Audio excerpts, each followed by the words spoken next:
The views and opinions expressed are those of the speakers and do not necessarily reflect the views of KTOO Public Media. This program may contain discussions that include terminology or perspectives that reflect different time periods, cultural contexts, or viewpoints that may not align with contemporary standards or expectations.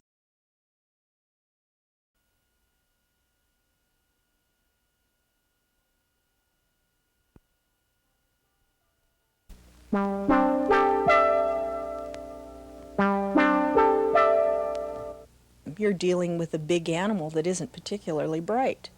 You can't bully them. You have to outthink them, and you have to be patient with them. We were all victims of the territorial government. Well, everybody wanted something better, you know. And we're delighted to find that there was a way to get it.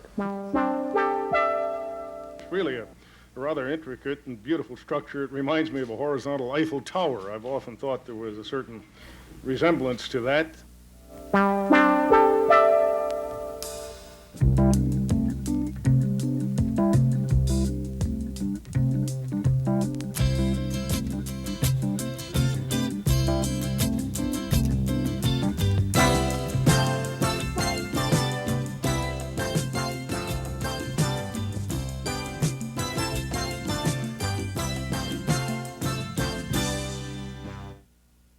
Welcome again to Rain Country. Hello, I'm Scott Foster. We begin here in the Alaska Historic Library in Juneau, gathering information about the Alaska Constitution. Scholars generally believe that the Constitution of this state was among the best of all of the 50 states. Our Constitution was written by 55 delegates elected statewide. They met the winter of 1955-56 in Fairbanks. When they completed their writing, they had produced a constitution for the people of the territory of Alaska as they began working on passage of statehood. There was a feeling of responsibility, you know. Everybody was so determined. We were all victims of the territorial government, which had certainly had lacked a lot. And it was, well, everybody wanted something better, you know. And we're delighted to find that there was a way to get something better. And these men were telling us, these consultants who knew about these things, were pointing out the errors that other states had made and what the ideal situation would be and so on and so on. Today, Katherine Nordale lives in a quiet apartment near downtown Juneau. She's retired now after a career in Alaska that included teaching high school in Fairbanks, clerk of the U.S. District Court, Alaska director of the U.S. Savings Bonds, collector of customs, the first state director of elections, sergeant at arms for the House, postmaster of Juneau, and in that winter of 1955-56, she was one of 6 women members to the Alaska Constitutional Convention. I've been earning a living all my life, you see. My husband was lost only 5 years after we were married. And I had the 2 children, so I've worked at a job all the years. This was not working for my living. This was what I fancied I was making a contribution, I guess, or doing something to help the state in which I had chosen to live. And under the territorial government, it was really awful. We were slaves of the Alaska canned salmon industry, and you know, everything came out of Washington. And these people could send a lobbyist back to Washington, and they'd take care of our state, our territory rather. And the heads of government were all elected because the governor was appointed by the powers that be. So it was the most frustrating thing. So everybody, I just couldn't wait to get statehood. I didn't have any clear ideas, but as we listened, we had all these consultants who talked to us about various things. You know, each of them had a field of his own. And so you could tell, you know, you sort of absorbed a good deal from them, and it fit with what you did know about government. And you were surprised that you know as much as you do, really. When we really got started going, they were here and they talked to us and, lectured. They were available for questioning, and so we learned a lot about what. Well, did you have big kind of debates as you would go through if you were serving on the executive branch committee? Would you argue, well, it should be this way or that way, or we should have this many commissioners, or we should add 3 more, or not? Were there big fights and arguments before you? Well, there were some, yes, but it was handled very much like a session of the legislature, But of course, yes, one person would stand up and make a speech about his viewpoint, and the other fellow would stand up and make a speech about his, and then it was finally subjected to a vote. It was a remarkable group of people.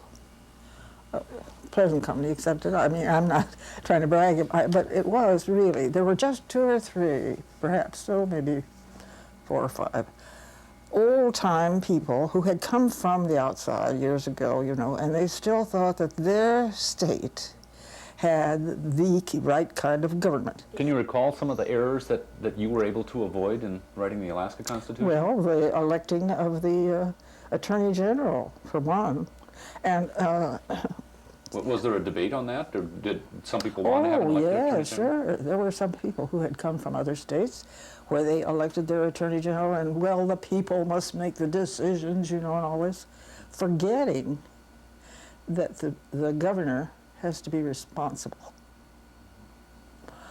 He appoints the Attorney General, then he's responsible for what the Attorney General does.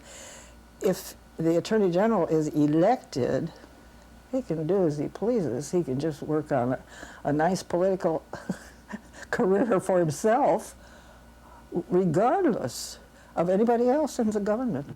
There was another thing that everybody tried very hard to avoid, and we were told, that we should not legislate.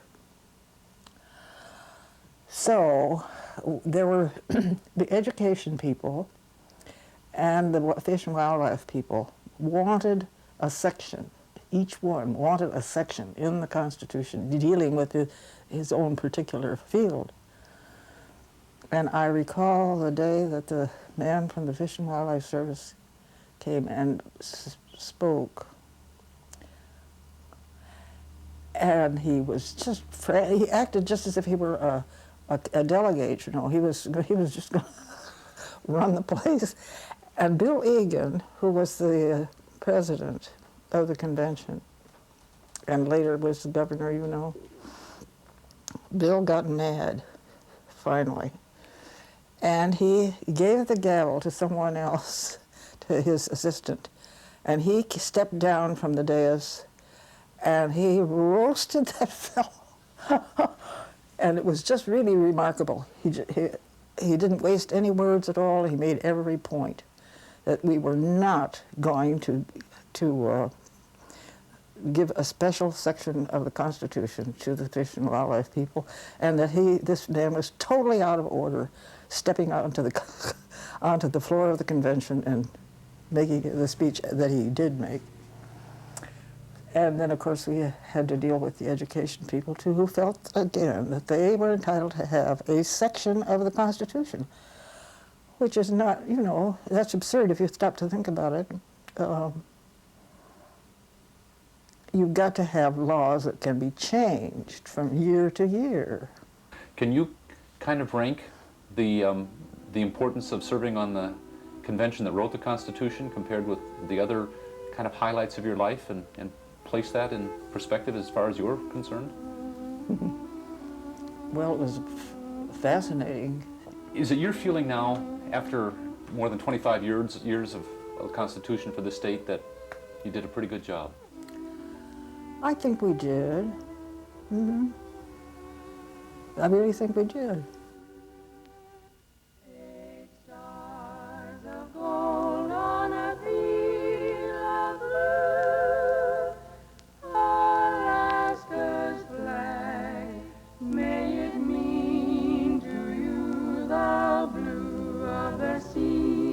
The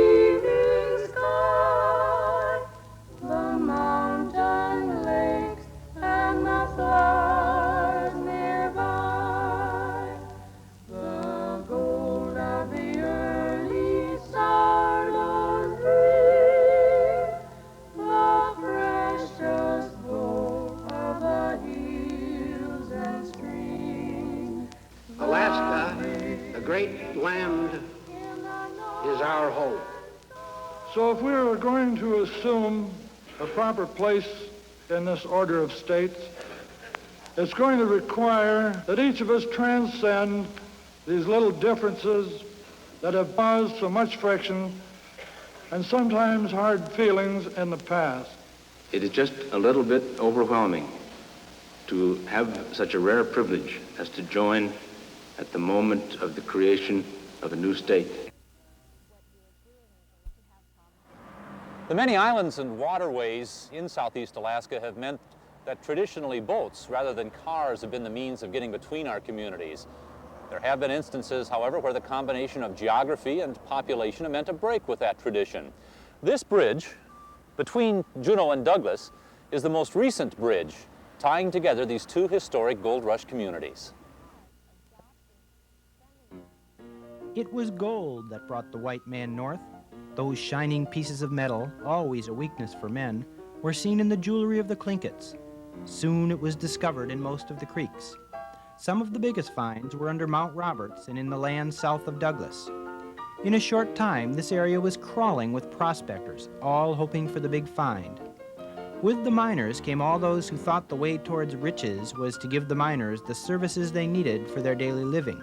Storekeepers, suppliers, shipping companies, barbershops, banks, and laundromats. In short order, there was not one but two towns in the immediate area, Treadwell, south of today's Douglas, and a spot across the channel, which, after a number of different names, would become Juneau. In those early days, traffic between the two towns traveled by boat across the channel. As the towns grew in size, with more and more people trying to go from one to the other, and with the weather foul so much of the time, some started to think a bridge between the two might be a good idea. I didn't mind the trip yesterday. A nice breeze from the north, not a cloud in the sky. Well, look at it now. The rain's not even falling from the sky. It's coming in horizontally, and it's cold. I've got a car on the Juneau side, and if I could stay in that and cross the channel, that would be just fine with me. It wasn't just the weather, though. The reasons for wanting a bridge were many and varied. All the supplies I buy in Juneau, I have to move 4 times just to get them home. First to my truck, then to the ferry, then I have to borrow a truck on the other side, load it, and then move everything again when I get home. If we had a bridge, I wouldn't have to get up so early.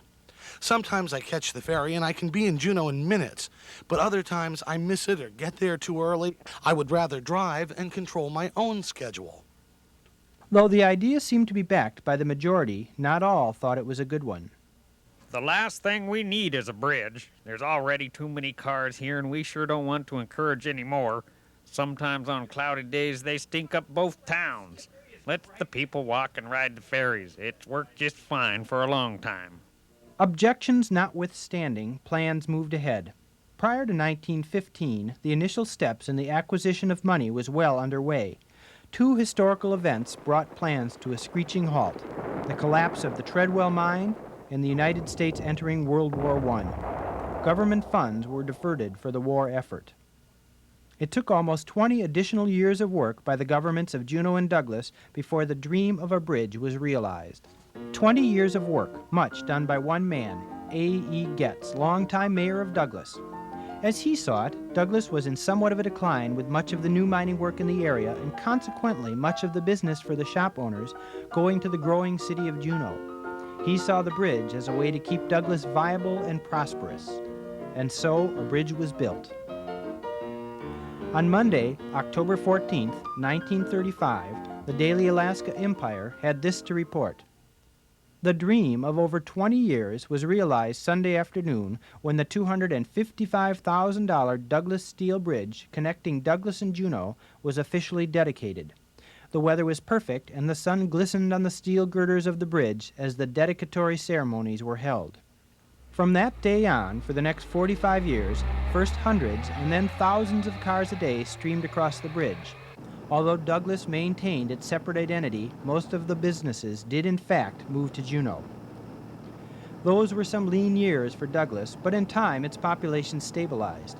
Juneau, on the other hand, continued to grow, first passing the 10,000 mark and then the 20,000 mark, and it became increasingly obvious that the bridge that was built to handle upwards of 50,000, as some in those early days thought, was tired and crowded with traffic. Plans were made to replace it.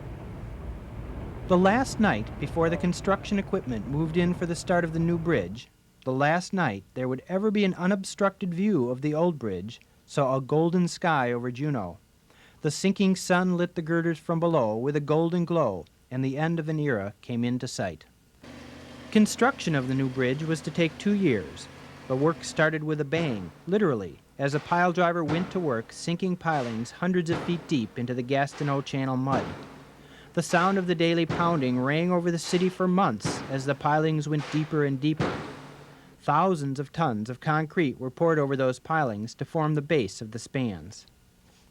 As the 2 tongues of concrete inched towards each other from opposite shores, work proceeded on the 320-ton center section being built on a barge behind the Taku Twins Theater. When all else was ready, this piece was to be lifted by cable from the barge to its spot at the center of the bridge. For over a year, traffic was routed this way and that as new approaches were built and entire intersections were shifted. Stoplights were put at each end of the bridge to control the flow of traffic around the workers. The day the center section was to be lifted into place dawned bright and clear in Juneau and found people lining the railings of the old bridge to watch the show. The lift was scheduled for 1, but some cables that were not in quite the right place delayed the start for an hour and a half. Other things that did not go as smooth as planned held it up for another few hours. The lift began around 3:30, and at 6 the barge and tugs pulled away. After this, it was by the book. At 10:37, to the cheers of the hundreds of onlookers, the span settled into its spot. A few months later, Jay Hammond, governor of Alaska, cut the ribbon, and the new bridge was opened for traffic. Everybody all set? Ready? 1, 2, 3, cut. I, for one, have a little, some small regret over watching the dismantling or the prospective dismantling of the existing bridge. It's really a rather intricate and beautiful structure. It reminds me of a horizontal Eiffel Tower. I've often thought there was a certain resemblance to that. I think in addition to tying us together and improving our safety and well-being, probably the greatest significance to this bridge, when one reflects on it, is that here we see public funds being spent in a way designed simply to improve the quality of life for those of us who live here. The old bridge came apart quickly and unceremoniously.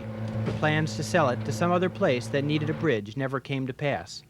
Some of the steel girders were sold to a Juneau man who used them in the building of his home.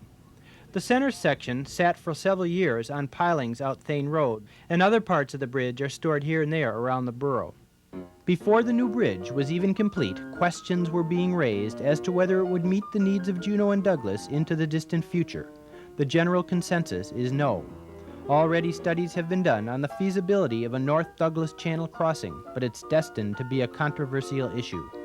When, where, and even if it is to be built will most likely be a topic for heated discussion in Juneau's future.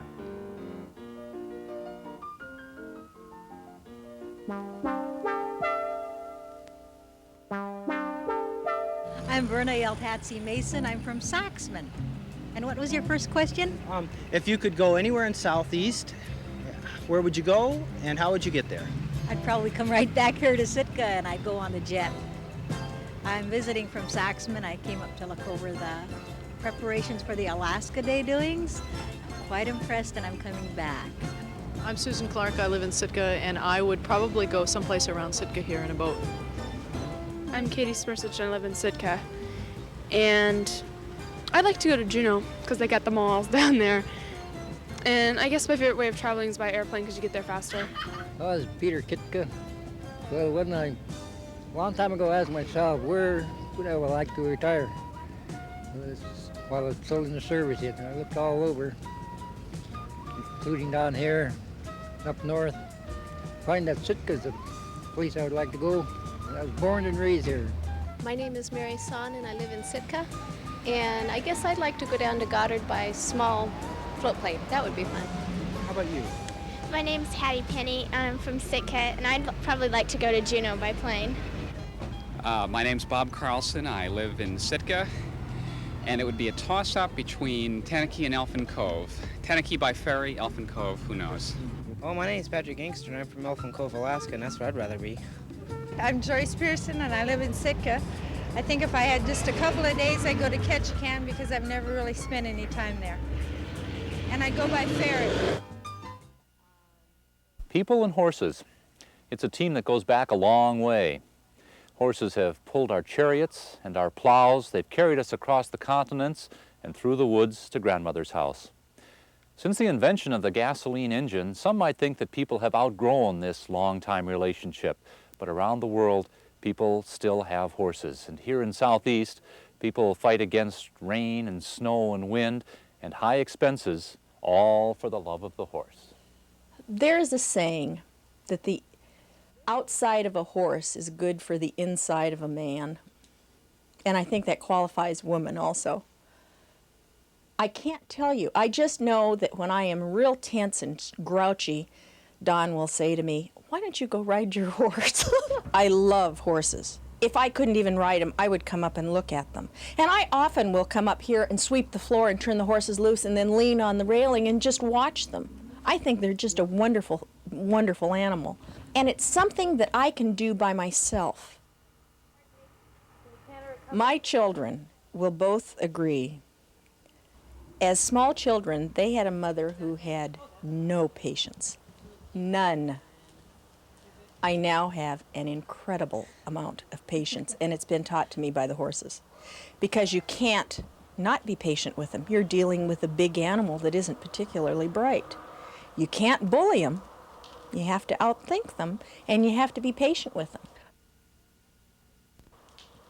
Horses are a real good way for youngsters to learn responsibility and discipline.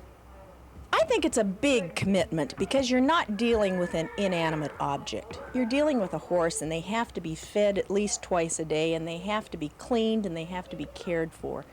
And so when anyone calls me and says that they're really interested in getting their youngster a horse, I have to always ask the parents if they're really interested in that commitment, because there is. If you want to keep the horse in fine shape, he should be exercised daily or every other day. It can be as much riding time or playing time as you want it to be, but the actual care is a daily obligation. It's not the initial cost that's so expensive, it's the maintenance of the animal. And again, when people ask, I'm thinking about getting my daughter a horse, I say, why don't you lease one and find out what all is involved? Because again, you're dealing with a live animal. You can't say, I don't want him, and put him in the closet. You've got him. He has to be fed. You can't just let him go hungry. I always feel the family has to be involved. Plus, I don't like to see parents just drop their kids off at the barn and let everybody else keep an eye on their children as they go off and do their thing. So I always encourage you to be, if nothing else, supportive. Parents should be supportive. I guess I just like being down at the barn most. Most of my friends are from the barn. I just love horses, and I don't know, we come down here. We even like cleaning stalls because we like it so much down here. And we come down here and we groom and clean our stalls, and then we ride. And if it's like this, we go out on the flats out there. We jump logs and stuff like that, run up and down the creek. It's a really nice day. It's just really fun. We come out every day. During school, we come out from 2:30 till about 5:30. And in the summer, we come out from anywhere between 9 and 8.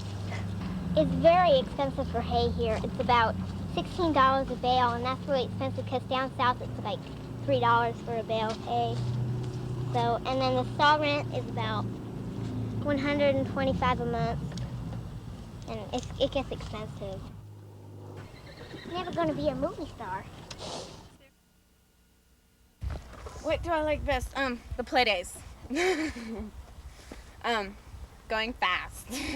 Riding in the snow. Jumping. I like to jump, but my favorite thing is just running. What's your favorite thing, Carrie? Jumping. Very good. when I was doing the early morning feeding. I'd come up at 6:30 and the sun would be coming up over Lemon Creek Glacier, and I'd open the back doors to the paddocks so the horse would go, and it was so incredibly beautiful I could hardly believe it. I guess there's just grooming. I find that real introspective. I do a lot of heavy thinking when I'm brushing, and in fact sometimes I'm brushing so hard because I'm thinking so hard. Brown sort of jerks around at me, lets me know that I'm overdoing the thinking. Originally, a great number of horses came to town either from Skagway, because they had a bunch of horses up at Dyea. Nelson had pack horses. The Contra Costa County posse came to town in 1959 when Alaska became a state for the 4th of July, the parade, and they sold their horses here. And some of the horses that are here today, especially if you see several Palominos, came from Contra Costa County posse. And then people started bringing horses up from down below. And now I would say 2 or 3 horses a year come up, and then 2 or 3 horses a year go back south to be sold, because the market here, of course, is not as great. And if you do have a daughter or a son that has outgrown his horse or is no longer interested in riding, you're farther ahead, you have more market by selling it down below. Plus the cost of keeping them isn't as expensive. You're not paying that $280 a ton for hay.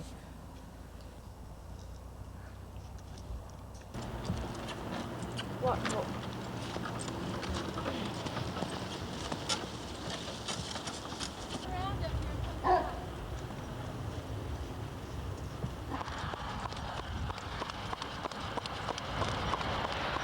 The traffic problem with horses is it can be so permanent and so final that if drivers could be cautious and aware that the only thing that's keeping the horse from jumping in front of the truck is the control of the rider and the goodwill of the horse. Horse people are very strong-willed, and I think that's probably a real common denominator. Most people that are involved with horses are real strong-willed and all have an opinion. The love of the horse, I think really that's probably the common denominator, is just the sheer love of the horse.